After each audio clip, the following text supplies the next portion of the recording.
যে জায়গায় তারা আবেদনও হারাচ্ছে। আবেদন তারা পাইতো, কিন্তু টিভি স্টেশনগুলো বিভিন্ন একজন দখল করে নিয়েছে। অমুক মন্ত্রী এই টিভি স্টেশন, অমুক এমপি এটা, এবং স্লটগুলো ফাইলগুলো সাধারণত হলো মন্ত্রণালয়ের হোল্ড থাকে। যিনি পূর্ণমন্ত্রী তারই হোল্ড থাকে, প্রতিমন্ত্রীর হোল্ডটা কম থাকে। প্রতিমন্ত্রী হলো অ্যাসিস্ট্যান্ট প্রফেসরের মতন, মানে সুস্থ গণতান্ত্রিক পরিবেশ নিশ্চিত করে না। এটা পরিবর্তন করতে হবে। এটা হলো পলিটিক্যাল অ্যালায়েন্স আর ইলেকটোরাল অ্যালায়েন্স। পলিটিক্যাল অ্যালায়েন্স হলো নিজের জীবনের প্রতি কোনো হুমকি রয়েছে কিনা কি মনে করেন?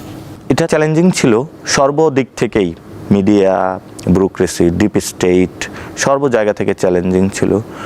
তো লাস্ট আমার আন্ডারস্ট্যান্ডিং যতটুকু, এটা বিএনপি প্রেস্টিজ হিসাবে নিয়েছে এবং চাঁদাবাজি এই রাজত্বটা টিকিয়ে রাখতে চেয়েছে। স্টেট কখনো বিএনপির দিকে যায়, কখনো জামাতের দিকে যায়, তখন স্টেটের সক্রিয় জিনিসটা থাকে না। সে যেমন আমাদের এখানে যারা মির্জা আব্বাস, ওনারও অনেক দুদকের মামলা, কিন্তু এই গণ অভ্যুত্থানের পরে উনি তড়িগড়ি গিয়ে সেগুলো হলো উঠিয়ে নেয়। প্রতি পর্বেই আমরা বিশেষ একজন অতিথিকে নিয়ে হাজির হই। প্রতি পর্বেই তার জন্য আমাদের জন্য একটা ইন্ট্রো থাকে, কিন্তু আজকে আর সেভাবে আমরা ইন্ট্রো দিচ্ছি না। আপনাকে যদি আমি প্রশ্ন করি যে ত্রয়োদশ জাতীয় সংসদ নির্বাচনে সবচাইতে আলোচিত প্রার্থীর নাম কি, নিশ্চয়ই আপনার জন্য উত্তর দেওয়া খুব সহজ হবে দর্শক। সেই সহজ উত্তর যার নাম, তিনিই আজকে আমাদের অতিথি। আমাদের সঙ্গে স্টুডিওতে উপস্থিত আছেন নাসিরউদ্দিন পাটোয়ারি, প্রধান সমন্বয়কারী, জাতীয় নাগরিক পার্টি, এবং একই সাথে তিনি 11 দলীয় জোটের ঢাকা 8 আসনের প্রার্থী ছিলেন। শুধু 8 আসনের আলোচিত না, সারা বাংলাদেশের আলোচিত প্রার্থী ছিলেন। নাসিরউদ্দিন পাটোয়ারি, আপনাকে স্বাগত জানাচ্ছি বিশেষ আয়োজনে। ধন্যবাদ।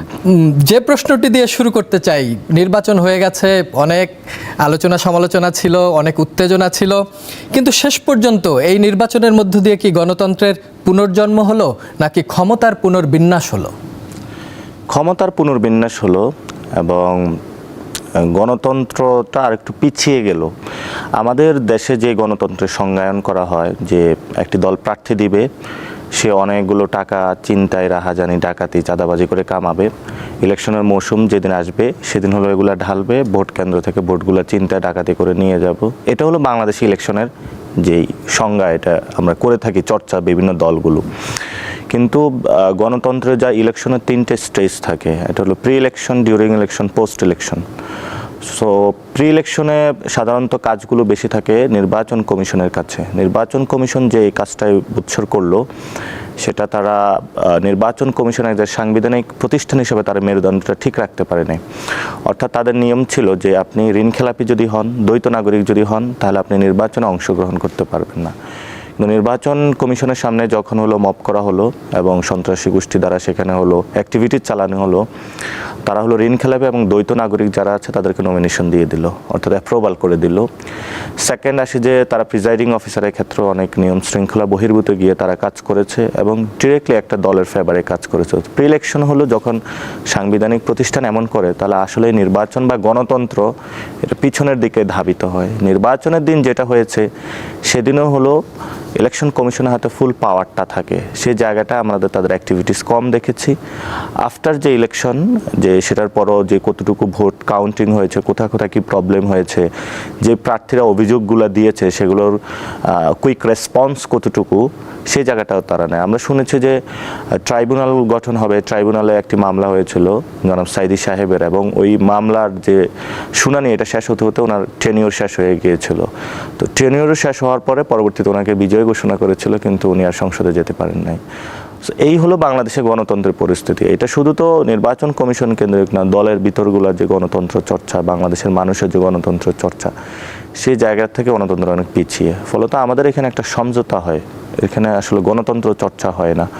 সমঝোতা ফরেন কান্ট্রিগুলোর ইনভলভমেন্ট থাকে, ইন্টারনাল যে ডিপ স্টেটের যে ফোর্সগুলো থাকে তারা জড়িয়ে পড়ে, এবং সেখানেই তারা একটা সমঝোতার ভিত্তিতে যাকে দিয়ে হলো তাদের সহজে উদ্দেশ্যগুলো হাসিল করা যায়, সেগুলোর ভিত্তিতে তারা কাজ করে থাকে। এটা কি আপনারা নির্বাচনের আগে বুঝলেন না, মানে পরে বুঝলেন, নাকি আগেই বুঝতে পেরেছিলেন যে এরকম ডিপ স্টেট কাজ করছে? এটা তো বাংলাদেশের আমরা আগেও বুঝেছিলাম। এই জন্যই আমরা গত অগাস্টে যে দাবিটা দিয়েছিলাম, ফেসিবাদী ব্যবস্থার বিলোপ এবং একটা নতুন সেটেলমেন্ট আমরা চাচ্ছিলাম, যেই সেটেলমেন্টে সাংবিধানিক প্রতিষ্ঠানগুলো, অ্যাক্টিভিটিগুলো খুবই সুন্দরভাবে কাজ করবে এবং তার জায়গাতে সে মেরুদণ্ড সোজা করে কাজ করবে। নট অনলি নির্বাচন কমিশন, দুদক, সেই দুদকের ইনকোয়ারি রিপোর্টগুলো অত সঠিক ছিল না, অর্থাৎ যারা প্রার্থী হয়েছে। যেমন আমাদের এখানে যারা মির্জা আব্বাস, ওনার অনেক দুদকের মামলা, কিন্তু এই গণ অভ্যুত্থানের পরে উনি তড়িঘড়ি করে গিয়ে সেগুলো হলো উঠিয়ে নেয়। তো ফলত যদি আমরা সৎ, দক্ষ এবং যোগ্য প্রার্থীকে ইলেকশনের প্রসেসের মধ্য দিয়ে নিয়ে না আসতে পারি, তাহলে তো সেই পার্লামেন্টে চোর, বাটপার, সন্ত্রাসী এড়িয়ে যাচ্ছে। ফলত এটা আমাদের আন্ডারস্ট্যান্ডিং ছিল, আমরা তো বলেছিলাম এটা চেঞ্জ করতে হবে, কিন্তু আমরা কোনো নিউ সেটেলমেন্ট অথবা চেঞ্জিংয়ের জায়গাটা আমরা দেখি নাই। এবং ইলেকশন কমিশন কেন্দ্রিক অনেকগুলো সংস্কার প্রস্তাবনা করা হয়েছে, সেটাও কিন্তু ভণ্ডুল করা হয়েছে। এবং সেখানে নারীদের আসন বৃদ্ধি থেকে শুরু করে অনেকগুলো বিষয় ছিল, যেখানে নারীদেরকেও তার ন্যায্য অধিকার থেকে বঞ্চিত করা হয়েছে। তো আমাদের আশা, যেই পরিবর্তনের স্বপ্ন আমরা দেখেছিলাম, সেই পরিবর্তনের যাত্রাটা এখনো অধরা রয়ে গিয়েছে, যার জন্যই আমাদের সেই পরিবর্তনের লড়াইটা চালিয়ে যেতে হচ্ছে।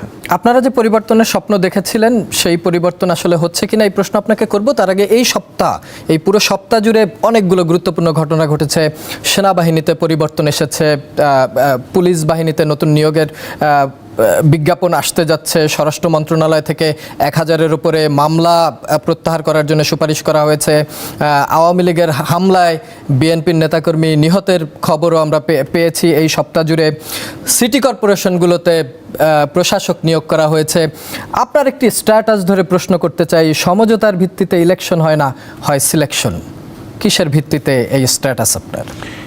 এটা হলো বাংলাদেশে, আমি তো বললাম যে ডিপ স্টেট ফরেন কান্ট্রিগুলো তারা ভাগ বটোয়ারা করে ইলেকশন করে, অর্থাৎ জামাত এতটা সিট পাবে, বিএনপি এতটা সিট পাবে, এবং সেই ভিত্তিতে এই কাজটা হয়ে থাকে। এবং এটা আমরা আগেই শুনতে পাচ্ছিলাম যে জামাত এতটুকু সিট পাবে, বিএনপি এতটুকু সিট পাবে।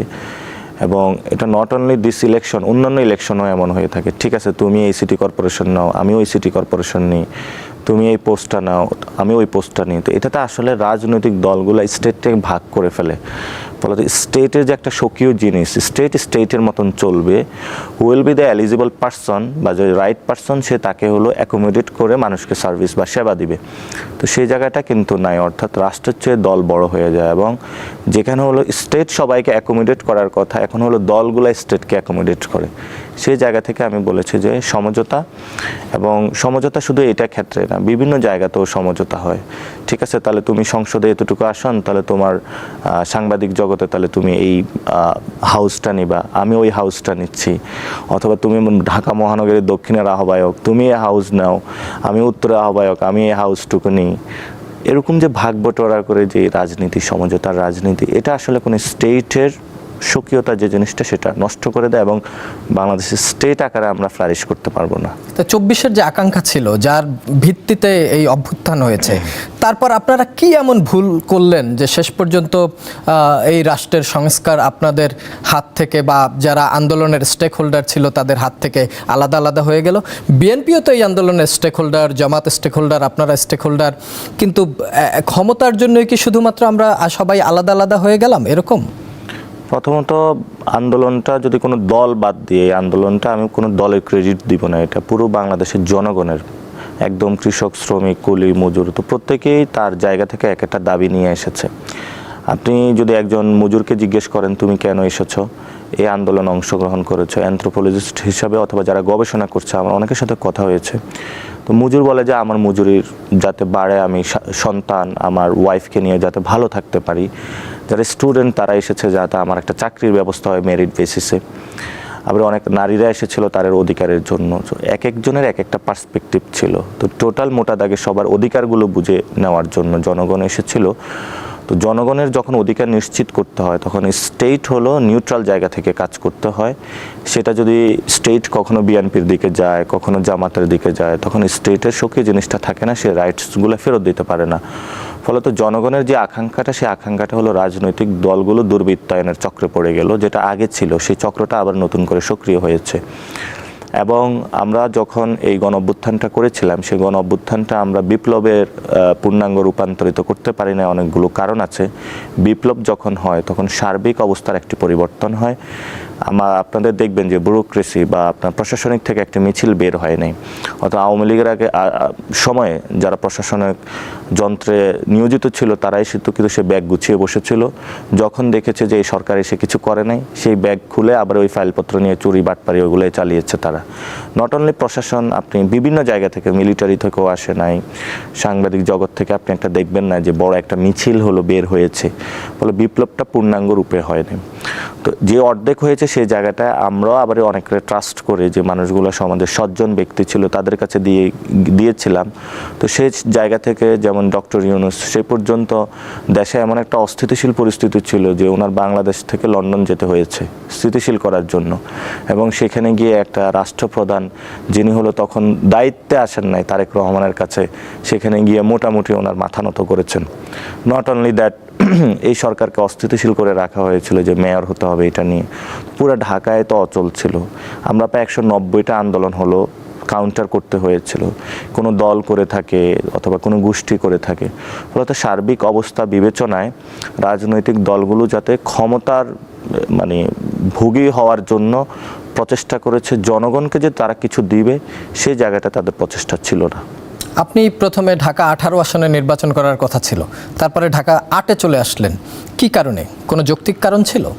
আমি ঢাকা 18 সব কিছু অফিস টফিস গুছিয়েছিলাম, তো সন্ধ্যা পর্যন্ত আমি সব কিছু যে নমিনেশন কালকে সাবমিট করব, এবং ঢাকা 18 থেকেও আমি নমিনেশন পেপার তুলেছিলাম অফিস থেকে। তো আমাকে সবাই হুট করে জানালো যে তোমাকে ঢাকা 8-এ যেতে হবে। তো আমি বললাম কেন? বলছে যে এটা খুবই চ্যালেঞ্জিং জোন। তো আমাদেরও আরও 2-3 জন জোটের প্রস্তাবনা দেওয়া হয়েছিল, সবাই বললো যে মাফও চাই দোয়াও চাই এখান থেকে। তো এখানে বেসিক্যালি আমি তো নাগরিক কমিটির আহ্বায়ক ছিলাম, তো শহীদ ওসমান হাদী ভাই আমার কমিটিতে ছিল। ওনার প্রতি একটা আমার দায়িত্ববোধের জায়গা আছে। আবার উনি যে একটা কালচারাল ফাইট করেছিলেন সেটার প্রতি আমি সহমর্মী, এবং উনি যে রাজনৈতিক একটা নতুনত্ব ধারা নিয়ে এসেছেন সেটার প্রতিও আমি সহমর্মী। সেই জায়গা থেকে চ্যালেঞ্জিং জোন হলো, আমি দায়িত্বটা কাঁধে নিয়েছি এবং সবাইকে বলেছি ঠিক আছে আমি করব। তো রাতে ফাইল টাইল গুছিয়ে পরের দিন সাবমিট করি এবং আলহামদুলিল্লাহ অ্যাকসেপ্টেড হয়েছে, পরে ফাইট করি। এই ফাইটে কতটা চ্যালেঞ্জ ছিল? আমরা তো অনেক কিছু দেখেছি, অনেক ক্লিপ দেখেছি, ভোট কেন্দ্রে আপনার উপরে হামলার ঘটনাও দেখেছি। আপনি একটা বৃহৎ দল, যিনি প্রার্থী তিনি অনেক বেশি ক্ষমতাশালী, এখন তিনি উপদেষ্টা হয়েছেন প্রধানমন্ত্রীর, একসময় মেয়র ছিলেন, কয়েকবারের এমপি ছিলেন, তার সাথে যে লড়লেন শেষ পর্যন্ত আপনি, কতটা ফাইট হয়েছে আপনার? আমার অনেক বেশি ফাইট হয়েছে, কারণ ঢাকা 8টা হলো প্রত্যেকটা যারা ক্ষমতায় আসে তাদের জন্য প্রেস্টিজ ইস্যু, এবং প্রশাসনিক জায়গাটার তাদের জন্য প্রেস্টিজ ইস্যু। লাইক দ্যাট এখানে হলো আপনার সুপ্রিম কোর্ট আছে, সাথে সাথে হলো আপনার সচিবালয় আছে, বায়তুল মোকাররম থেকে শুরু করে অনেক গুরুত্বপূর্ণ প্রতিষ্ঠান, ঢাকা ইউনিভার্সিটি, বুয়েট, মেডিকেল রয়েছে। ফলত এখানে অনেক জায়গায় প্রার্থীদেরকে কম্প্রোমাইজ করতে হয়। তো যার জন্য আমি কিন্তু সেই ক্ষেত্রে একদম সবাইকে না বলে দিয়েছি যে এখানে জনগণের জায়গাটা আমি প্রতিষ্ঠা করতে চাই। লাইক দ্যাট যারা হকার আছেন, মানে তারা তো নিরীহ মানুষ, ফলত তাদের দোকানগুলো নিয়ন্ত্রণ করার জন্য বিশাল একটি চক্র কাজ করে, এবং ঢাকাতে বড় এই হকার্স অথবা ছোট ছোট দোকানদার রাস্তার পাশে তাদেরকে বসিয়ে বড় ধরনের বাণিজ্য করে। তো আমি তাদেরকে সলিউশন দিয়েছিলাম যে আমি তোমাদেরকে লাইসেন্স করে দিব সরকার থেকে, সরকার তোমাদেরকে নিরাপত্তা দিব, আমরা একটা বড় মার্কেট করব, দখলমুক্ত করে জায়গা, সেক্ষেত্রে তোমাদের পুনর্বাসন করা হবে। তো শুধু একটা না, এরকম অনেক সমস্যা ছিল, এবং প্রত্যেকটা পলিটিক্যাল পার্টির হলো হেডকোয়ার্টার এখানে। তো আমার প্রত্যেকটা জায়গার চ্যালেঞ্জ হলো কাভার করতে হয়েছে, এবং চ্যালেঞ্জিং জোনগুলো মারিয়ে হলো আমার সামনে যেতে হয়েছে। আর আসি প্রার্থীর ক্ষেত্রে, মির্জা আব্বাস সাহেব হলো এখানে বিএনপির বড় একজন ফাইন্যান্সার।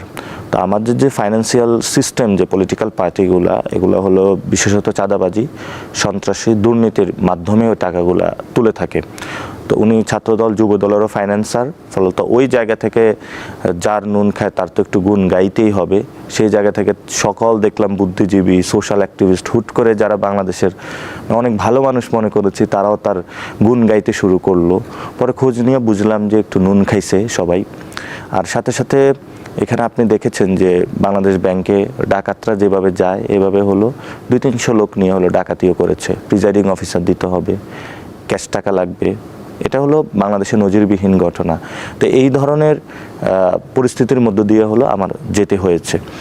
তো এটা হলো মানে সব দিক থেকেই গুরুত্বপূর্ণ একটি জায়গা, কিন্তু আমি একটা ডেডিকেশনের জায়গায় গিয়েছিলাম, যেটা হলো আমার প্রথমে মসজিদে গিয়েছিলাম ক্যাম্পেইনের জন্য। কেন গিয়েছিলাম? আমি যখন ক্যাম্পেইন শুরু করি, সবাই আমাকে মেসেজ দিল যে ওসমান হাদী ভাইয়ের মতন ক্যাম্পেইন করতে হবে। তো তো ওসমান হাদি ভাই মসজিদ ভিত্তিক ক্যাম্পেইন করতো, মসজিদ ভিত্তিক সোসাইটি সবার সাথে কিন্তু জড়িত। আমিও সেটার মধ্যে ঢুকেছি, আলহামদুলিল্লাহ ওইখানে ভালো সাকসেস পেয়েছি। এবং শহীদ ওসমান হাদি ভাই ইউনিক জিনিস বাংলাদেশে ক্রিয়েট করেছেন, আমি সেই এরিনাটা খুঁজে পেয়েছি এবং উনি আমার জন্য পথ অনেক সহজ করে দিয়ে গিয়েছেন। যেই ভোটগুলো আমি পেয়েছি এগুলো শহীদ ওসমান হাদি ভাইয়ের ভোট, এবং উনি এই চ্যালেঞ্জিং জোনটা প্রথমেই চ্যালেঞ্জ করে গিয়েছেন, ফলত আমারও ওইখানে চ্যালেঞ্জ করতে অনেক বেশি মানে সুযোগ হয়েছে ওনার দেখানো পথে। এবং অনেক চ্যালেঞ্জিং ছিল সর্বদিক থেকেই, মিডিয়া, ব্যুরোক্রেসি, ডিপ স্টেট, সর্ব জায়গা থেকে চ্যালেঞ্জিং ছিল। তো লাস্ট আমার আন্ডারস্ট্যান্ডিং যতটুকু, বিএনপি প্রেস্টিজ হিসাবে নিয়েছে এবং চাঁদাবাজি এই রাজত্বটা টিকিয়ে রাখতে চেয়েছে।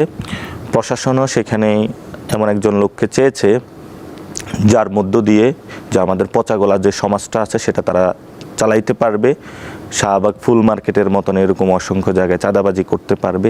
সেই রাজত্বটা টিকিয়ে রাখার জন্য এই পরিস্থিতির দিকে গিয়েছে। তো আমার বিশ্বাস জনগণ অনেক বেশি ভোট দিয়েছে এবং আমার 3 ঘন্টা আমি দেখেছিলাম ভোট কাউন্টিং অফ ছিল, সেই সময়টা তারা ইঞ্জিনিয়ারিং করেছে, কেন্দ্রে কেন্দ্রে গিয়ে ভোট ডাকাতি করেছে, জনগণের রায়কে তারা নিয়ে গিয়েছে।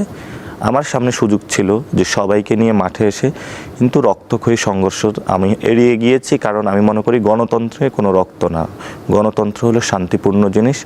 এবং পুরো বাংলাদেশে আমি যতদিন রাজনীতি করি আমি অহিংস জায়গাটা, শান্তিপূর্ণ জায়গাটায় আমি চুজ করেছি এবং এই ভিত্তিতে আমি করব। এবং আমি যখন ইনকিলাব মঞ্চ মাঠে আন্দোলনের জন্য নামলো শহীদ ওসমান হাদি ভাইয়ের হত্যাকাণ্ডের জন্য, ওই সময় আমি শান্তিপূর্ণ আচরণ করেছি এবং প্রিভিয়াসলি আমি শান্তিপূর্ণ আচরণ করেছি। আমি শান্তির পক্ষে, আমি কোনো যে গুন্ডা মাস্তান এদের সাথে জড়িয়ে পড়ে মারামারি, পুরো মানুষের জীবনকে অতিষ্ঠ করে ফেলা, সেই জায়গাটাতে না। আমি আমার কিছু হোক এটা নিয়ে আমি দ্বিধান্বিত নই, না, আমি জনগণকে শান্তি দিতে চাই। কিন্তু নির্বাচনের দিন দুপুরবেলাও আপনার সাথে যে ধরনের ঘটনা ঘটেছে, যে ধরনের চ্যালেঞ্জের মুখোমুখি হয়েছেন, সত্যি করে বলবেন কি আপনি কি মানে বিশ্বাস করতে পেরেছিলেন যে এত ভোট আপনি পাবেন এবং জয়ের কাছাকাছি গিয়ে আপনি হেরে যাবেন? এই চিন্তা কি মাথায় কাজ করেছিল? আমি আর প্রত্যেকটা জায়গায় যখন আমি কথা বলেছি, মানুষের যে রেসপন্স পেয়েছি, আমি 1 সপ্তাহ আগে বুঝেছি there is a something happening. কারণ মানুষ যেভাবে রেসপন্স দিচ্ছিল, মহিলারা বাসা থেকে খাবার নিয়ে নেমে না যাচ্ছিল, হাততালি দিচ্ছিল সবাই। এবং নির্বাচনে যখন আমি কেন্দ্রগুলোতে যাচ্ছিলাম সেখানে ব্যাপক রেসপন্স পাচ্ছিলাম এবং আমি সবগুলো অডিয়েন্সকেও কানেক্ট করেছি, আলেম, তরুণ, জেনজি, ওল্ড, সবাইকে আমি কানেক্ট করে ফেলেছি আমার কমিউনিকেশন প্রসেসের মাধ্যমে। এবং নির্বাচনের দিন যখন আমি মির্জা আব্বাস মহিলা কলেজে গেলাম, সেখানেও অনেক ইরেগুলারিটিস দেখতে পেলাম। পরবর্তীতে যখন আমি এটা এক্সপোজড করলাম, পরের কেন্দ্রে গেলাম, সেখানে আরও বেশি ইরেগুলারিটিস পেলাম, অনেক যেগুলো হলো গণতন্ত্রের সাথে যায় না, অর্থাৎ একটি দলের পক্ষে সবাই মিলে কাজ করতেছে। সেগুলো যখন আমি এক্সপোজড করলাম, সবার সামনে প্রকাশ করলাম, আমাকে স্লেজিং করা হলো এবং এক পর্যায়ে আমার মাথায় ঘুষি দেওয়া হলো এবং আমাকে ওই দিন তো মেরেই ফেলতো। পরবর্তীতে আর্মি ছিল পাশে, তারা এসে আমাকে উদ্ধার করেছে এবং সেখানে ভোট কেন্দ্রের বাহিরে এবং ভিতরে প্রায় 10,000 পিপল ছিল এবং সবাই টার্গেটেড মানুষটা ছিলাম আমি। এবং সবাই একই কথা বলেছিল যে মির্জা আব্বাসের এরিয়ায় তুমি এসেছো কেন, কত বড় সাহস তোমার। তো আমি বলেছি যে গণতন্ত্রের স্বার্থে আমার যেখানে যেতে হয় আমি সেখানেই যাব। সেদিন আমি সাহস করে গিয়েছিলাম, অনেকে নিষেধ করেছিল। আমি প্রার্থী, আমার ভোট কেমন পড়ছে, কি হচ্ছে সেটা তো আমার দেখার অধিকার রয়েছে। আমি আমার অধিকারের জায়গা থেকে গিয়েছি, পরে আমাকে উদ্ধার করেছে। তখন থেকে আসলে রেজাল্ট পরিবর্তন হওয়া শুরু থেকে সব কিছুই এই যে জোর যার মূল্যক তার এই কাজগুলো তারা শুরু করেছে। আরেকটা বিষয়, আপনি এই যে রাজনীতি করছেন 24-এর আন্দোলন থেকে এই পর্যন্ত, আপনি আপনার জীবন নিয়ে অনেকবার শঙ্কা প্রকাশ করেছেন। শরীফ ওসমান হাদি যাকে নিয়ে বিরতির আগে কথা বললেন, তিনিও আমাদের এই শোতে এসেছিলেন, তাকেও এই প্রশ্নটি করেছিলাম, আপনাকেও সেই প্রশ্নটি করতে চাই। নিজের জীবনের প্রতি কোনো হুমকি রয়েছে কিনা, কি মনে করেন? এটা তো শুধু আমার জীবন না, বাংলাদেশের প্রতিটি মানুষের জীবনে হুমকির মুখে। আপনি ওভার ব্রিজের নিচে দিয়ে যাবেন, কখন এটা ভেঙে পড়ে ওই নিরাপত্তা নাই। এবং বাংলাদেশের যেই ধরনের পরিস্থিতি, লিফটে উঠছেন, লিফটে নিচে যাচ্ছেন, লিফটের যে পরিস্থিতি এখন, যে কোনো সময় লিফট ছিঁড়ে পড়ে যায়। জীবনের আসলে কোনো কারোই বাংলাদেশে নিরাপদ না। একদিকে তো হলো আমাদের এখানে অব্যবস্থাপনা রয়েছে, সার্বিক আইন শৃঙ্খলার অবনতি। অন্যদিকে আমরা কিন্তু একটা বস্তিতে বসবাস করি, যে বস্তিটা হলো কাঁটাতার দিয়ে ঘেরা এবং সেখানে হলো কাঁটাতারের ওই পারে বাবুরা বড় বড় অস্ত্র রেডি করে রেখেছে এবং তাদের জন্য এখানে এসে আপনাকে হত্যা করে দেওয়া একদম তাদের জন্য নিত্য মাফিক একটা বিষয়। তো সেই জায়গা থেকে আমাদের বাংলাদেশে বড় বড় হত্যাকাণ্ড হয়েছে, ওইখান থেকে অনেকগুলো পরিচালিত হয়েছে এবং তারা এখানে করে ওইখানে চলে গিয়েছিল। আমাদের 3 দিকে তো হলো কাঁটাতার দিয়ে বেষ্টিত আমরা একটি বস্তি এবং আমাদের একদিকে বঙ্গোপসাগর। তো আমরা যেহেতু চ্যালেঞ্জ নিয়েছি যে আমরা এটা ঠিক করব, ফলত দিল্লি কখনো ঢাকাকে মেনে নেয়নি আর মেনে নেওয়ার চেষ্টা তারা করবে না। কিন্তু আমরা বলেছিলাম ঢাকা ঢাকায় থাকবে, সাউথ এশিয়াতে ঢাকা কারো কাছে মাথা নত করবে না।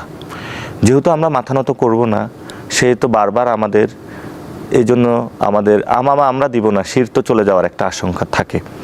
ফলত আপনার যখন অধিকার থাকবে, প্রাইড থাকবে, আপনি জাতি হিসাবে, বাংলাদেশি হিসাবে, সেটা জিয়াউর রহমান হত্যাকাণ্ডের শিকার হয়েছিলেন। শুধু জিয়াউর রহমান না, অসংখ্য মানুষ এখানে হত্যাকাণ্ডের শিকার হয়েছেন। ফলত সেই অনিশ্চয়তা জীবন নিয়ে তো আমাদের থাকেই, যে আশঙ্কাটা থাকে। তবে আমরা জীবনের যে নিরাপত্তা, নিশ্চয়তা, এটা কোনো মানুষের কাছে মনে করি না। আমি ব্যক্তিগতভাবে যেটা কোরআনে আছে, মানে সলাতি ওয়া নুসুকি ওয়া মাহইয়ায়া ওয়া মামাতি লিল্লাহি রাব্বিল আলামিন, জীবন, কোরবানি, মৃত্যু সব কিছুই আল্লাহর জন্য আসলে। ফলত আমি আল্লাহকে অনেক বিশ্বাস করি, ওনার কাছে আমার জীবন, ওনার কাছেই মৃত্যু। সরকার বদলেছে, সিস্টেম কি বদলাবে? সিস্টেম তো এটা বদলানোর ইচ্ছা থাকতে হবে, কিন্তু সরকার যেটা ক্ষমতার পালাবদল হয়েছে, রানী গিয়েছে রাজা এসেছে, কিন্তু সিস্টেমের পরিবর্তনের কোনো কিছু হয় নাই, মানুষের ভাগ্যের কোনো পরিবর্তন হয়নি। অনেকে আমাদেরকে বলে যে একই কথা বারবার বলা হয় যে সিস্টেম পরিবর্তন, মানুষের ভাগ্য পরিবর্তন হয়েছে। তো যে আগে আওয়ামী লীগের অনেক সন্ত্রাসী গুন্ডা হলো চালাইতো, এখন বিএনপির অনেক সন্ত্রাসী গুন্ডা এমপি হয়েছে, মন্ত্রী হয়েছে, তারা চালাচ্ছে। যে রবিউল ইসলাম ডিরেক্টলি একজন সন্ত্রাসী। তো এটা পরিবর্তন হয়েছে, এক দল গিয়েছে আরেক দল এসেছে, এক চোর গিয়েছে আরেক চোর এসেছে, ডাকাত এসেছে, আরো বড় এসেছে তারা। তো পরিবর্তন মানুষের হয় না, তাদের হয়তো ভাগ্যের পরিবর্তন হয়েছে। এবং যে মানুষগুলো জীবনে স্বপ্ন দেখতো না যে তারা জেল থেকে বের হবে কিনা, সেই মানুষ তাদেরকে মুক্ত করে দিয়েছে। এখন মানুষের উপরে তারা নির্যাতন চালানোর প্রস্তুতি নিচ্ছে। দেখেছেন যে বিভিন্ন জায়গায় চাঁদাবাজি শুরু করেছে, দোকানদাররা হলো দোকান অফ করে রেখেছে, বা চাঁদাবাজদের জ্বালায় তারা দোকানদারি করতে পারতেছে না। আপনি দেখেছেন যে এমন একটা লোকরে নিয়েছে যে দুর্নীতির, সমঝোতা এবং চাঁদাবাজির শব্দটাকে পরিবর্তন করে সমঝোতার মাধ্যমে হলে এটাকে জায়েজ করতে চাচ্ছে। সে মানুষটাকে দিয়েছে রেল, নৌ এবং সড়কে, যেখানে সবচেয়ে বড় দুর্নীতি হয়ে থাকে। তাহলে মানুষের নিরাপদ জীবন কোথায়? সিস্টেমের কোনো পরিবর্তন হয় নাই। সিস্টেমের পরিবর্তন হলে ছোট ছোট করে সংস্কারের হতে হবে এবং সেখানে একটা রিফর্ম অ্যাসেম্বলি হতে বলে, যেটা তারা নেগেট করা শুরু করেছে। সেই জায়গাটা যদি আমরা নিশ্চিত করতে পারি, তাহলে হয়তো আমরা পরিবর্তনের দিকে যেতে পারবো। জোট ছাড়া কি জাতীয় রাজনীতিতে টিকে থাকা সম্ভব? বাংলাদেশের রাজনীতিতে আমরা যতবারই ক্ষমতার পরিবর্তন দেখেছি, জোট ভিত্তিক রাজনীতিই হয়েছে। আওয়ামী লীগের ওই টাইমটা হয়তো তারা জোট না করলেও তারা গৃহপালিত কিছু দলকে পেলে রেখেছে, সেটা অনেকবার আলোচনা হয়েছে। আপনারা এবার জোট করলেন, বিএনপি জোট করলো। ভবিষ্যতের রাজনীতিকে এই জোটবদ্ধ রাজনীতিই থাকবে, নাকি আপনার যে দলের আদর্শ আর আপনি যাদের সাথে জোট করেছেন তাদের আদর্শের মধ্যে নিশ্চয়ই পার্থক্য আছে? তো ক্ষমতার জন্য কি আমরা আদর্শকে জলাঞ্জলি দিয়ে জোট করছি? একটা হলো পলিটিক্যাল অ্যালায়েন্স আর একটা ইলেকটোরাল অ্যালায়েন্স। পলিটিক্যাল অ্যালায়েন্স হলো কাছাকাছি জায়গা থেকে হয় এবং প্রত্যেকটা দল আরেকটা দলের কখনো আদর্শ অ্যাকসেপ্ট করে না। That's why different party. অনেক মিডিয়া পাড়ায় এই জিনিসটা হলো বারবার হলো গুলে ফেলার চেষ্টা করে যে হলো এনসিপি কি জামাত হয়ে গেল নাকি, জামাত কি এনসিপি হয়ে গেল নাকি। জামাতের যে আদর্শ সেটা তো জামাত। যদি আমাদের আদর্শ জামাত হতো তাহলে তো আমরা জামাতে হতাম, জামাতের আদর্শ আমাদের হলো জামাত এনসিপি হতো। তো আদর্শের জায়গায় পলিটিক্যাল অ্যালায়েন্সগুলো হয় কোনো এজেন্ডা বেসিসে, লাইক দ্যাট। এখন আমাদের যে এজেন্ডাগুলো সেগুলো রয়েছে যে সংস্কার ইস্যু, শেখ হাসিনার বিচার, চাঁদাবাজি, সন্ত্রাসী, দুর্নীতি বন্ধ, নতুন বাংলাদেশে একটি পরিবর্তন নিয়ে আসা। এই জায়গাতে আমরা পলিটিক্যাল একটি অ্যালায়েন্স করেছি এবং সেক্ষেত্রে আমাদের কিছু ইলেকটোরাল অ্যালায়েন্সও হয়েছে। ফলত এটা যে দুইটা একসাথ হওয়া, যে এটা কোনো কিছু হয়ে গেছে, আমরা ওই জায়গাটা মনে করি না। প্রত্যেকের জায়গায় সক্রিয়। যেমন আমি ঢাকা 8 ইলেকশন করেছি, ক্লোজলি জামায়াত ইসলামী যারা ছিল তাদের সাথে কাজ করেছি। এখন তারা তাদের ইফতার পার্টি, দলীয় প্রোগ্রাম নিয়ে আছে, আমি আমার দলীয় প্রোগ্রাম, ইফতার পার্টি এগুলো নিয়ে রয়েছি। সো ফলত আমি এটা মনে করি না। আর জোটের হলো বাংলাদেশে জোট হয়, বাংলাদেশে তো অনেকগুলো পার্টি, এত পার্টি তো আসলে বাংলাদেশে দরকার নাই। বামের মধ্যে আপনার 10-20টা পার্টি, ইসলামিকের মধ্যে 10-20টা পার্টি, এবং বাংলাদেশে আইডিয়ার মধ্যে 10-20টা পার্টি, এত পার্টি তো পার্টি আছে কিন্তু ভোটের মাঠে তাদের ভোটের হিসাব আসলে খুবই পুয়ার, এই কারণেই কি জোট করতে হয়? ভোটের মাঠে তো পরের বিষয়, কিন্তু আইডিওলজি অনেক সময় কাছাকাছি হয়, যে চিন্তাটা কাছাকাছি হয়। কিন্তু এটা হলো ওই ক্ষমতার দান্দিকতার কারণে হলো এই যে এই দল থাকে এক্স ব্র্যাকেটে হলো এন, এক্স ব্র্যাকেটে হলো এফ, মানে এরকম করে এক এক দল হয়ে যায়। তো সেই জায়গা থেকে বহুদলীয় গণতন্ত্রের চর্চাটা তো অবশ্যই থাকবে, সাথে সাথে এই জায়গাটাও আমাদের একটা রেগুলেটরির মধ্যে নিয়ে আসা উচিত। যেমন অনেক দল আছে কিন্তু তাদের অফিস নেই, অনেক দল আছে যে তাদের ফাইন্যান্সিয়াল সিস্টেম কেমন এটার কোনো খোঁজ খবর নাই, কিন্তু সেই স্বাধীনতার পরে দলের রেজিস্ট্রেশন পেয়েছে, একবার তো পেয়েছে, সারা জীবন হলো এই হোটেল চলাই শুরু করেছে। তো এই হোটেলে কি কাস্টমার আসে নাকি খাবার আসে ওই বিষয়ে আর কোনো খোঁজ খবর থাকে না নির্বাচন কমিশন। জাস্ট হোটেলের সামনে একটা ওই যে বড় বড় আমাদের বাংলাদেশে হলো রাজনীতিটা হয়, মুখটা থুতনিটা কেমন পরিচিত এটার কাছে, যে ঠিক আছে ডক্টর কামাল ওর থুতনিটা হলো ভালো, উনি সংবিধান বানাইছে, ওনাকে একটা দল দিয়ে রাখতে হবে। এরপরে হলো আন্দাবলিউর রহমান পার্থ, ওনার বাপ ছিল কিছু, ওনার একটা গরুর গাড়ি দিয়ে একটা দল দিয়ে রাখতে হবে। আর এক্সপেক্ট এভরিওয়ান, কিন্তু এই যে থুতনি দেখে, মুখ দেখে, চেহারা দেখে, বাপ কি ছিল দাদা কি ছিল, দল দিয়ে রাখা, দুইটা অফিস নাই, কোনো কিছু নাই, এটা আসলে মানে সুস্থ গণতান্ত্রিক পরিবেশ নিশ্চিত করে না, এটা পরিবর্তন করতে হবে। তো ইলেকশন কমিশনে আমরা এটা নিয়ে ফাইট করেছিলাম, আমরা বলেছিলাম ইলেকশন কমিশনে কোনো সিস্টেমে নাই, দলগুলো কিভাবে পরিচালিত হবে, কতদিন তারা থাকবে, কি কি রিকোয়ারমেন্ট ফুলফিল করলে প্রত্যেক বছর তাদের রিনিউ হবে এবং প্রতীকগুলা কিভাবে হবে, এই বিষয়ে তাদের কোনো আন্ডারস্ট্যান্ডিং বা তারা যে পরিবর্তন করতে চায় সেটা হয় নাই। তাহলে বাংলাদেশে কিভাবে পরিবর্তন হবে? আপনারা নতুন রাজনৈতিক দল করলেন, প্রথমবার নির্বাচন করে 6 সিটে আপনারা বিজয় লাভ করলেন, 6 জন সংসদ সদস্য সংসদে যাবে। যদি সবকিছু ঠিক থাকে আগামী মাসের 12 তারিখে প্রথম অধিবেশন বসতে যাচ্ছে। শপথ নিয়ে বেশ কিছু নাটকীয়তা হলো, প্রথমে শুনলাম আপনারাও শপথ নিচ্ছেন না, জামাতও শপথ নিচ্ছে না, কিন্তু ঠিক অল্প কিছুক্ষণ পরেই আবার আপনারা শপথ নিলেন। কিন্তু যে 2টি পয়েন্টে শপথ হওয়ার কথা ছিল, বিএনপি শেষ পর্যন্ত এমপি হিসেবে শপথ নিয়েছে কিন্তু সংবিধান সংস্কারের বিষয়টিতে শপথ নেয়নি। আপনারা কি নাটকীয়তা করে প্রথমেই জনগণ থেকে একটু দূরে সরে গেলেন নাকি ঠিকই ছিল? না, এটা প্রথমে তো সবাই বলছে যে রিফর্ম অ্যাসেম্বলি এবং 2টা শপথের কথা ছিল, যে চিঠিটা দেওয়া হয়েছিল সেই চিঠিটাতে এই 2টা বিষয়েরই কথা ছিল এবং সবাইকে ওইভাবে ইনফর্মড করা হয়েছে। তো পরবর্তীতে আমরা খোঁজ পেয়েছি যে ভিতরে হলো বিএনপি হলো সংস্কার থেকে এটা তারা শপথে অংশগ্রহণ করবে না, এরকমই খোঁজ পেয়েছি। তো আমরাও একটু জামাত ইসলামীকে প্রেশার ক্রিয়েট করি যে এটা একটু অনড় অবস্থানে আমরা যেতে শুরু করি। তো পরবর্তীতে আমরা যখন দেখলাম যে সব দিক থেকে একটা মেসেজ আসতেছে যে সবাই বলবে যে না এটা বিএনপিকে বাধা দেওয়া বা কোনো কিছু এরকম কোনো কিছু আমাদের উপরে একটা ট্যাগ দেওয়ার চেষ্টা করা হবে, পরবর্তীতে ঠিক আছে আমরা আলহামদুলিল্লাহ যাই, সংসদে কথা বলি, অর্থাৎ এই পরিস্থিতিটা পার্লামেন্টের বাহিরে নিয়ে আসার যে উত্তপ্ত পরিস্থিতি করা রাজপথে, সেদিকে আমরা যাই নাই। কারণ গত 1.5 বছর 2 বছর জনগণ অনেক অশান্তির মধ্য দিয়ে গিয়েছে, আর রমজান চলে এসেছে, সব মিলিয়ে আমরা চাই না যে জনগণকে আর কোনো ভোগান্তি দিতে, যে রাজপথে মিছিল মিটিং এটা সংসদেই থাকুক, আমাদের কথাবার্তায় থাকুক। সো আমরা আলহামদুলিল্লাহ পরবর্তীতে যখন আমরা সিদ্ধান্তটা নিয়েছি, এখন তো মানুষ বুঝতে শুরু করেছে, মানুষে কথা বলা শুরু করেছে বিএনপি কেন শপথ নিচ্ছে না, ফলত ওইটার মধ্য দিয়ে আমরা আরও জনগণের সাথে বেশি কানেক্টেড এবং অ্যাকসেপ্টেড হতে পেরেছি। তো আমরা মনে করি যে জনগণের সাথে আরও বেশি মিশার আমাদের সুযোগ হয়েছে। ওই পয়েন্টটা যদি না আসতো যে আমরা নিব নাকি নিব না, এটা তো মানুষ জানতো না, ওইভাবে জাস্ট চুপিসারে সব কিছু হয়ে যেত। তার মানে জনগণের স্বার্থেই বা রাষ্ট্রের স্বার্থেই আপনারা ছাড় দিয়ে বিরোধী দলের আগের বিরোধী দল আমরা শপথ নিয়েছিলাম, আন্দোলনে না গিয়ে শপথ নিয়ে সরকারকে সহযোগিতা করতে চাচ্ছেন। তারেক রহমানের নেতৃত্বে যে সরকার গঠিত হলো সেখানে প্রায় 50 জন মন্ত্রী প্রতিমন্ত্রী এবং তার 10 জন উপদেষ্টা। অনেক তো সমালোচনা করেন, কিছু ভালো দিক কি রয়েছে এই মন্ত্রিসভার তারেক রহমান যে শুরু করলেন? ভালো দিক তো আছে, যে সব নিজের লোকদেরকে বসাইতে পেরেছেন উনি, এবং যে সার্কেলটা বাংলাদেশটাকে নষ্ট করবে ওই সার্কেলটা একসাথ হয়েছে। আগে ছিল হাওয়া ভবনে, এখন হলো প্রধানমন্ত্রীর দপ্তরে। সেই মানুষগুলো আপনি খুঁজে দেখবেন, আপনি তো সাংবাদিক, খুঁজে দেখবেন সেই মানুষগুলো এসেছে, ফলত এটা ওনার জন্য স্বস্তির জায়গা। অনেক তরুণকেও তো নিয়ে এসেছেন যারা এর আগে আপনাদের সাথে, ধরেন ভিপি নূরকে মন্ত্রণালয়ে দেওয়া হয়েছে, আপনারা প্রতিমন্ত্রী করা হয়েছে আন্দোলন করে। সাধারণত হলো মন্ত্রণালয়ের হোল্ড থাকে, যিনি পূর্ণমন্ত্রী তারই হোল্ড থাকে, প্রতিমন্ত্রীর হোলটা কম থাকে। প্রতিমন্ত্রী হলো অ্যাসিস্ট্যান্ট প্রফেসরের মতন, বা ওই যে থাকে না যে অ্যাসিস্ট্যান্ট কোনো প্রডিউসার, যিনি প্রডিউসার তার হাতে হোল্ডিংটা থাকে, তার অ্যাডিং থাকে, কিন্তু মূল পাওয়ারের জায়গাটা পূর্ণমন্ত্রীর হাতেই থাকে। এবং যে মন্ত্রণালয় গঠন করে হয়েছে, আপনি তো দেখেছেন 2 মন্ত্রী অলরেডি কথা বলে দিয়েছে। একজনে বলেছে ইনকিলাব শব্দ নিয়ে বলা যাবে না, একজনে বলছে সমঝোতা, এক একজন এক একটা তারা শুরু করেছে।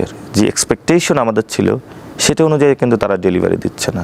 আপনাকে যদি জিজ্ঞেস করি যে মন্ত্রিসভা হয়েছে, এই মন্ত্রিসভা স্বাস্থ্যমন্ত্রীকে আপনি তো বলতে পারবেন না, পারবেন না। অনেকেই বাংলাদেশে জানে না স্বাস্থ্য, অথচ স্বাস্থ্য আমাদের একটা বেসিক জায়গা যেটা নিয়ে আমরা প্রতিনিয়ত কাজ করি। আপনার মধ্যে যে আপনার টেকনোলজিক্যাল কে এসেছে, যে জায়গাগুলো কনসার্নিংয়ের জায়গা, আপনি দেখবেন ওই সচরাচর 2-3টা জায়গা যেখানে হলো লুটপাট খাওয়া করা যায়, আর বিরোধী দলকে পিটানো যায়, মানুষের উপর অত্যাচার করানো যায়, স্বরাষ্ট্র, এই ধরনের মন্ত্রণালয় ঘুরে ফিরে আলোচনা, যে খুব খাবার খাওয়া যায় যেখান থেকে, সড়ক টড়ক ওইখান থেকে, এগুলোর আলোচনাগুলো আসে। মানুষের অ্যাকচুয়াল যে ডেভেলপমেন্টের জায়গাটা, সেই জায়গাটা কিন্তু আপনি পাবেন না। এবং এখানে এসেছে যে শিক্ষামন্ত্রী, আপনি একটা পচা জায়গায়, ঠিক আছে, যে বিরিয়ানি যদি পচে যায় সেখানে তারপরেও যদি একটু ভালো বিরিয়ানি দেন, ওইটা আসলে খাওয়া যায় না। আমাদের সিস্টেমটাই তো পচে গেছে। তো ফলত আমরা বলতেছি মন্ত্রী যে কেউ হইতে পারে, এটা নিয়ে কোনো সমস্যা না, তারা রেসপেক্টফুল পারসন, এবং যেহেতু হলো নির্বাচন কমিশনে তাদেরকে জায়েজ করে দিয়েছে, এখন এটা তো তাদের সমস্যা নেই, দুর্নীতিবাদ, সন্ত্রাস, চাঁদাবাদ সবগুলোকেই, এটা নির্বাচন কমিশনের সমস্যা, তারা মন্ত্রী হয়েছে, ভালো কথা।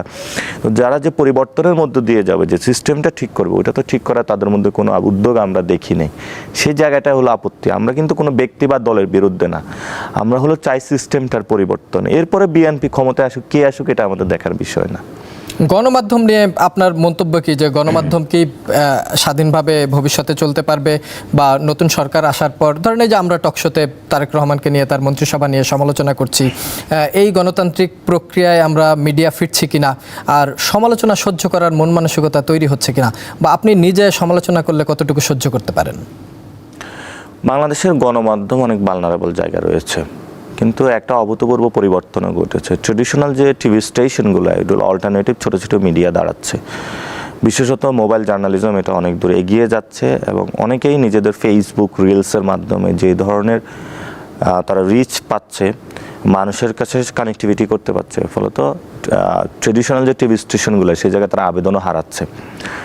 আবেদন তারা পাইতো, কিন্তু টিভি স্টেশনগুলো বিভিন্ন এক একজন দখল করে নিয়েছে, অমুক মন্ত্রী এই টিভি স্টেশন, অমুক এমপি এটা, এবং স্লটগুলো তারা ভাগ করে নিয়েছে টিভি স্টেশনগুলোর। কিন্তু আমরা সেই জায়গাটা বলি যে টিভি স্টেশনে অনেক ধরনের স্টাফ থাকে, লাইক দ্যাট, যারা হলো ডিরেক্টলি প্রোডাকশনের সাথে জড়িত থাকে, ক্যামেরাম্যান, ক্রু, তাদের যে স্যালারি, তাদের যে জীবনযাত্রা, এটার কারণে কিন্তু ভালো প্রোডাকশন আসা সম্ভব না। তারপরে এবার আসি জার্নালিস্ট যারা আছে, যারা মাঠে কাজ করে, তাদের মোবাইল করে নেওয়া হয়, ক্যামেরা কেড়ে নেওয়া হয়, এবং আপনি ভিডিও করে গিয়েছেন, সেটা পাবলিশ করতে পারবেন না, সম্পাদক আপনাকে বাধা দিচ্ছে। তাহলে আপনার সাংবাদিকতার যে উচ্চ জায়গাটা, সেটা আপনি চর্চা করতে পারছেন না। সাথে সাথে আপনার যদি স্যালারির কথা বলি, যেই টাকা পায় ওই টাকা দিয়ে পকেট খরচও হয় না। এবং অনেক সাংবাদিক আছে যারা হলো 2-3 বছর সাংবাদিকতা পড়ে, তারপরও টাকার অভাব হলো প্রেমিকাকে বিয়ে করতে পারে না, যে স্যালারি পায় এটা দিয়ে নিজের পকেট খরচ চলে না, বিয়ে, মা বাবা তো অনেক দূরের কথা। আপনি একটা দেখেন যে বিভিন্ন জায়গায় যারা জার্নালিজম ডিপার্টমেন্টে পড়াশোনা করে, ওই জায়গাটাতে তারা বের হওয়ার পরে 12-13 হাজার টাকা শুরু করতে হয়। অনেকেই তাদেরকে গোল খাওয়ানোর চেষ্টা করা হয়, এটা প্যাশন। আর ভাই, পকেটে যদি টাকা না থাকে, পেটে খাবার যদি না থাকে, কি সাংবাদিকতা করবে? প্যাশন তো অনেক উড়ে যায় মানুষের, স্বপ্ন তো 1 দিন থাকে, 2 দিন থাকে না, 1 বছর থাকে, 2 বছর পর অনেকের আর খুঁজে পাওয়া যায় না, ঝরে পড়ে যায় অনেকে। তো এই জায়গাটা হলো, আমরা ওই জায়গাটাই বলি যে এটাকে পরিবর্তন প্রয়োজন। আরেকটা হলো যে যারা মালিক হয়, এটা তো হলো মিডিয়া, যারা ব্যক্তিত্ব, তারা মালিক হয় না। যারা সত্যিকারের সাংবাদিকতা মানুষের সামনে হলো এই বিষয়টা নিয়ে যেতে চায়, এটা হয় একটা ব্যবসায়ী গোষ্ঠী, যে ঠিক আছে, আমার ব্যবসায়ী গোষ্ঠীর পাহারা দেওয়ার জন্য কিছু কুকুর প্রয়োজন হয় বিভিন্ন জায়গায়, ঠিক আছে, তাহলে আমি কিছু মিডিয়া রাইখা দিই, আমি কিছু সাংবাদিক টাকা দিয়ে রাখি, যারা হলো এই কাজটা করবে। সে তার মন মানসিকতা এটা এমন, কিন্তু একজন সাংবাদিক তো এটা না। উনি অনেক সাংবাদিকতা তখন যখন চাকরি করতে আসে, তো মালিকের মন মানসিকতা এমন দেখে, কিন্তু সাংবাদিকতা জগতে যারা সাংবাদিক রয়েছেন, তারা তো অনেক ব্যক্তিত্ব সম্পূর্ণ, তারা অনেক ক্রিয়েটিভ পারসন, তারা তো এটাতে ম্যাচ করতে পারে না, ফলত চাকরি চলে যেতে হয়, অথবা তার সাথে কনফ্রন্টেশন হওয়া শুরু করে। তো কেউ দলীয় দাস হয়ে যায়, তারা তো আসলে সাংবাদিক আমি মনে করি না। তো এটা আর আমূল পরিবর্তন প্রয়োজন আমি মনে করি। অনেক ধন্যবাদ। আমরা একটু অন্য আলোচনায় যেতে চাই যে আপনি যে রাজনীতি করেন, আপনার আসলে রাজনৈতিক দর্শন কি? আপনি কোন দর্শনকে বিশ্বাস করে রাজনীতি করেন? আর এখন আপনার স্লোগানই বাকি। আপনি সম্প্রতি ফেসবুকে দেখেছি ইনকিলাব জিন্দাবাদ, চাঁদাবাজ মুর্দাবাদ, এটা কি আপনার রাজনৈতিক স্লোগান কিনা? আমার রাজনৈতিক জায়গাটা খুবই সিম্পল। আমি হলো এখানে ডেল্টা বেসিনে যারা মানুষ আমরা বসবাস করি, আমরা সুন্দর মতন থাকবো, খাওয়া দাওয়া করবো, পড়াশোনা করব, হ্যাপি একটা লাইফ লিড করব, যেটাকে লিভিং লাইফ বলে। মানে একটা ভাইব্রেন্ট আমরা জীবন, এবং যে জীবনটা অনেক ডিগনিফাইড হবে, এবং আমাদের একটা কালচার, সিভিলাইজেশন সব কিছু থাকবে। আমরা এমন একটা জীবন চাই। এই জীবনটা আমাদের বানাতে হবে, সেটার জন্য আমি রাজনীতি করি। আমি বলবো না আমি বামপন্থী, আমি ডামপন্থী, অথবা আমি মধ্যপন্থী, এত পন্থী আমি না। আমি মনে করি যে ভাই আমার পকেটে টাকা নেই, আমাদের চাকরির প্রয়োজন। আমি মনে করি যে ভাই আমি হসপিটালে যাইলে আমার বাচ্চার চিকিৎসা করাতে পারি না, আমার চিকিৎসাটা প্রয়োজন। আমি মনে করি যে কালকে আমার সন্তান স্কুলে ভর্তি হবে, আমার ভালো একটা এডুকেশন প্রয়োজন। আমি মনে করি যে আমার একটা ভালো ফরেন পলিসি প্রয়োজন, যাতে আমার বিদেশে যে ফরেনের প্রবাসী ভাইরা থাকে তাদের কাছে যে জেলে নিয়ে নেওয়া যায়, নিরাপদে থাকে, সেই মানুষগুলো নিশ্চয়তা বিধান করা। তো এই চাওয়াটাই আমরা বাস্তবায়ন করতে চাই। আমি এত বড় তাত্ত্বিক না, কেন কিছু না। আমি একজন সাধারণ মানুষ, প্রতিনিয়ত আমার আশেপাশের মানুষগুলো যে সমস্যায় থাকে সেটার আমি সমাধান করতে চাই রাষ্ট্রীয় জায়গা থেকে। সেটাই হলো আমার রাজনীতি, এক নম্বর। দ্বিতীয় বিষয় হলো রাজনীতির যে স্লোগান এক এক সময় এক একটা আসে, এটা হলো প্রয়োজনে আসে। অর্থাৎ কখনো আপনার ইনকিলাবও স্লোগান হয়ে যায়, কখনো আজাদিও স্লোগান হয়ে যায়। বাংলাদেশের মানুষ জয় বাংলা তো পচিয়ে দিয়েছে। একটা মানুষ জয় বাংলা বলে স্পিরিট পেয়েছিল না ৭১-এর ওই সময়। আবারে হলো বাংলাদেশ জিন্দাবাদ বলে স্পিরিট পেয়েছে। আবারে হলো অভ্যুত্থানের সময়কে ইনকিলাব বলে স্পিরিট পেয়েছে। এটা হলো শাব্দিক চয়নে এক এক সময় এক একজনে একটা স্পিরিট পায়। কেউ বাবা বলে, কেউ আব্বা বলে, এক একজনে এক একটা বলে। এবার কিন্তু ২১শে ফেব্রুয়ারিতে এই শব্দগুলো নিয়ে প্রচুর ফেসবুকে, সোশ্যাল মিডিয়াতে আলোচনা সমালোচনা হয়েছে যে আমরা বাংলা শব্দের ব্যবহার না করে অন্য দেশের উর্দু বা হিন্দি বা অন্য শব্দ, ফার্সি, এই শব্দের ব্যবহার আমরা বাড়িয়ে ফেলছি কিনা।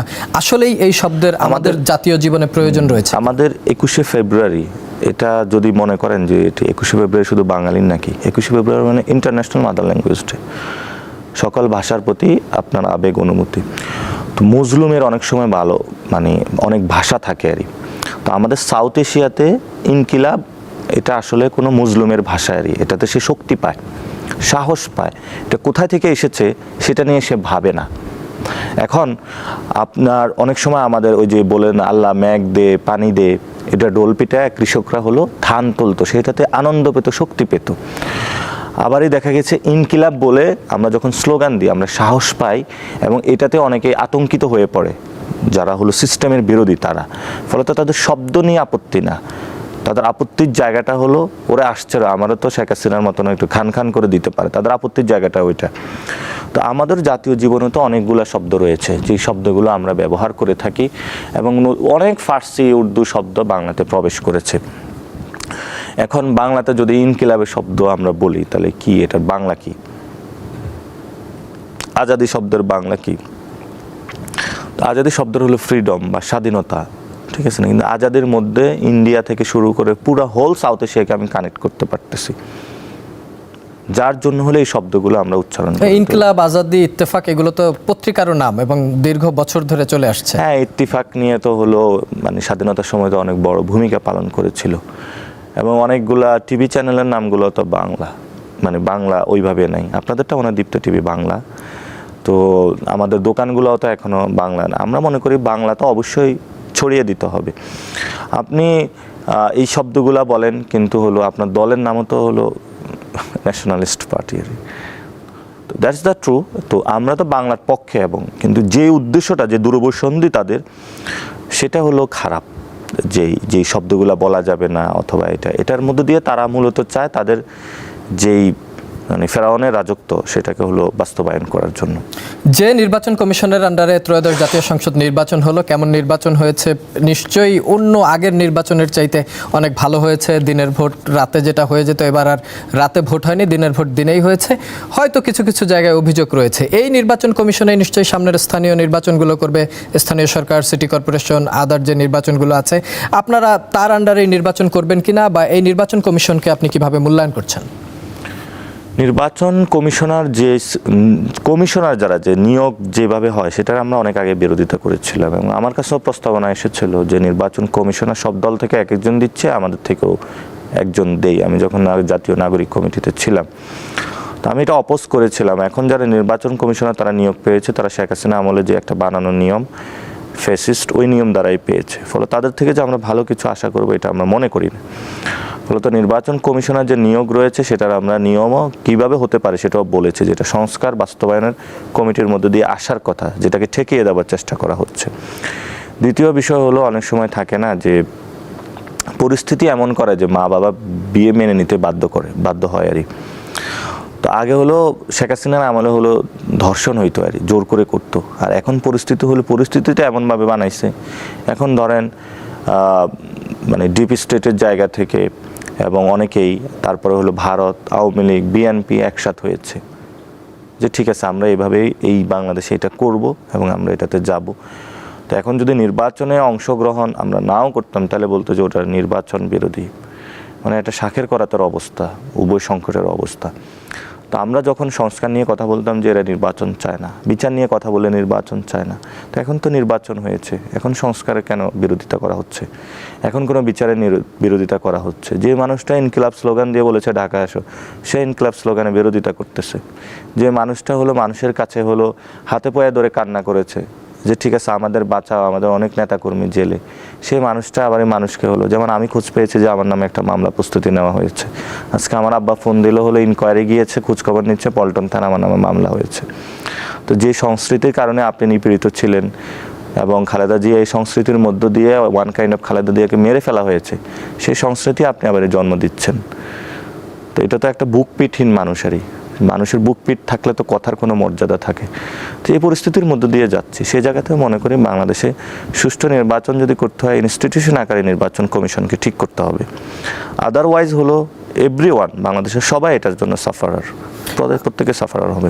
যদি সবকিছু ঠিক থাকে তাহলে যদি আপার হাউস তৈরি হয় সংসদে, আপনি এনসিপি থেকে আপার হাউসে যাওয়ার সম্ভাবনা রয়েছে কিনা, এটা একটা প্রশ্ন। আর একটা হচ্ছে সিটি কর্পোরেশন নির্বাচনে আপনাদের প্রার্থী নিয়ে আলোচনা হচ্ছে, মাঝখানে আপনার কথা শুনেছি, পরে আসিফ মাহমুদ, সজীব ভুঁইয়ার কথা শুনলাম। আপনাদের থেকে আসলে সিটি কর্পোরেশনে কে নির্বাচন করবেন? আমি যে উদ্দেশ্যটা নিয়ে এখন কাজ করতেছি, আমার বেসিক্যালি দুইটা বিষয় আমি কাজ করতেছি রাজনীতিতে গুণগত পরিবর্তনের জন্য। এটা হলো সন্ত্রাস, চাঁদাবাজি, দুর্নীতি, দখলদারিত্ব, এগুলো বন্ধ। আর আরেকটা বিষয় হলো নির্বাচনী ব্যবস্থার হলে পরিবর্তন। আমি দুইটা বিষয় নিয়ে স্পেশালাইজড ওয়েতে কাজ করতেছি। দল যেটা সিদ্ধান্ত নিবে সেটা তো অবশ্যই রেসপেক্টফুল ওয়েতে আমি থাকবো, কিন্তু মানে আপার হাউসে যাওয়া অথবা সিটি কর্পোরেশনের মেয়র হওয়া, এটা যদি দল আমাকে সেই যেভাবে ঢাকা আর্টের দায়িত্ব দিয়েছিল যদি দেয় সেটা তো অবশ্যই ভালো জিনিস। কিন্তু আমি মানুষের মধ্যে অনেক মানুষ আমাকে ভালোবাসা দিয়েছে, আমি মানুষের সাথে অনেক বেশি কানেক্টেড হয়ে গিয়েছি, ফলত আমি মানুষের মধ্যেই অনেক বেশি কাজ করতে পারবো। অর্থাৎ আমি মনে করি যে বাহির থেকে আমার কাজের স্কোপটা বেশি। আর যদি যাওয়ার ওইখানে আল্লাহ অ্যাকসেপ্ট করে আমাকে, তো তাহলে তো আমি কাজ করব, সমস্যা নেই। আমার স্বভাবত জায়গাটা হলো আমি অনেক মাল্টি টাস্কার না, আমি ফোকাস ওয়েতে কাজ করি। তো ফলত যেমন আমার আগের ফোকাস ছিল শেখ হাসিনাকে ফালাইতে হবে, এটা ফোকাসড এরিয়াতে কাজ করেছি। এখন আমার ফোকাসড এরিয়া সন্ত্রাস, চাঁদাবাজি, দুর্নীতি বন্ধ করতে হবে। আমি ফুলি কমিটেড এবং ডেডিকেটেড এটাতে। ফলত আমার যখনই কোথাও দায়িত্ব আসে আমি এটা সর্বোচ্চ জায়গা থেকে আমানতদারি দিয়ে হলো রক্ষা করার চেষ্টা করি। আমি 5 বছর পরে আপনার ফোকাস কোথায় থাকবে, বা 5 বছর পর নিজেকে কোথায় দেখতে চান? আমার আলটিমেট গোল তো বাংলাদেশে একটি নতুন সংবিধান নিয়ে আসা, যেই সংবিধানটা বাংলাদেশের সকলের হবে, সাম্য, মানবিক মর্যাদা এবং ন্যায় বিচার, বৈষম্যহীন, চেক অ্যান্ড ব্যালেন্স থাকবে এমন একটি সংবিধান নিয়ে আসা, যে সংবিধানটা ইন্ডিয়ান আধিপত্য থাকবে না, মানুষের উপর নিষ্পেষণ, জ্বালাতনের কোনো অস্ত্র থাকবে না, যে সংবিধানের মধ্য দিয়ে আমি নতুন বাংলাদেশ খুঁজে পাবো, যে সংবিধান থাকার কারণে কোনোভাবেই আমার 2022 ভবিষ্যতে শহীদ হতে হবে না। এই সংবিধান আমাকে সেফটি দিবে, রক্ষা করবে, নারীর অধিকার নিশ্চিত করবে, আলেম ওলামাদের অধিকার নিশ্চিত করবে, এমন একটা সংবিধান নিয়ে আসতে চাই। এবং বাংলাদেশের মানুষকে একটা ডিগনিফাইড জায়গা নিয়ে যেতে চাই, যেখানে হলো বিদেশে গিয়ে সে বলতে পারবে যে আমি বাংলাদেশি, এবং বিদেশি মানুষও তাকে সালাম দিয়ে বলবে wow you are a good person.